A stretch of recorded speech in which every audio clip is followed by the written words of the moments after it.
Hello, Professor. I'm Ngoc. Assigned number is 130, and today I will present about the news article that China is reconsidering its global strategy with the yuan's currency. Before starting my presentation, I would like to introduce to you some terminologies that I have learned. The first terminology is bilateral currency swap agreement. While these agreements allow a central bank in one country to exchange currency, usually from a domestic currency to a foreign one. The second terminology is offshore RMB and onshore RMB. RMB means the yuan, and offshore RMB means that the RMB circulates outside the mainland China.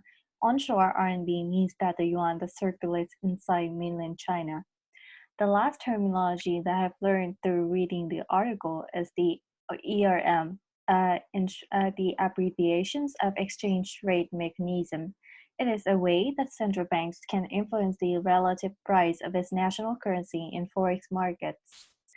In details, uh, IMF recently also commented that the China yuan currency no longer undervalued because China reconsidered its global strategy for its currency.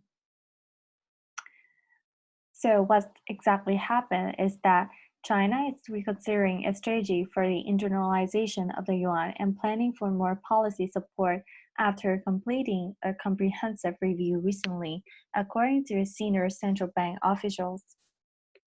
Why did it happen? It's because the role of the authorities was mainly focused on removing the policy obstacles for the free use of the currency.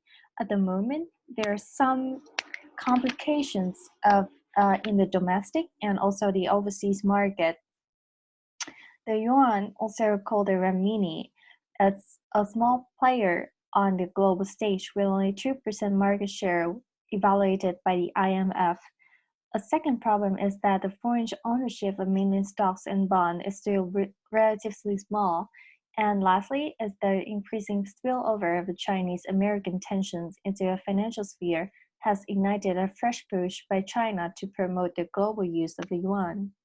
The yuan relied to the strongest in more than 2 years earlier this week, aided by dollar weakness and China economic recovery from the virus pandemic.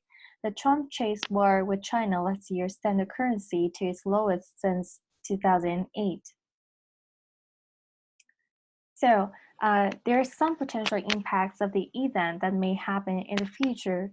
The first thing is that the Chinese authorities will remove existing obstacles for the yuan's internalization with a steady liberalization of the capital account, increasing the yuan exchange rate flexibility and improving liquidity in the bond market. The secondly is that an acceleration of the yuan's globalization in recent months will also be urged more by the governments. In my opinion, I think that the reform of the yuan exchange rate formation mechanism and the international of the internalization process of the currency should be joined, promoted by the financial opening.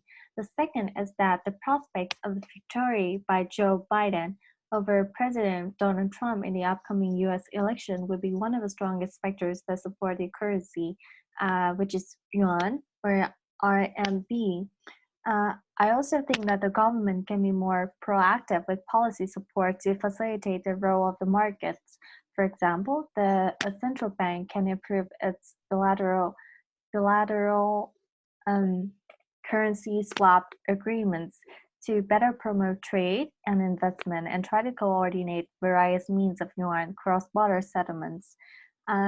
Also, I think that if Joe Biden takes over presidency in the upcoming election, there's a high risk to USA that China can win over a balance of trades in the next 4 years. Thank you for listening.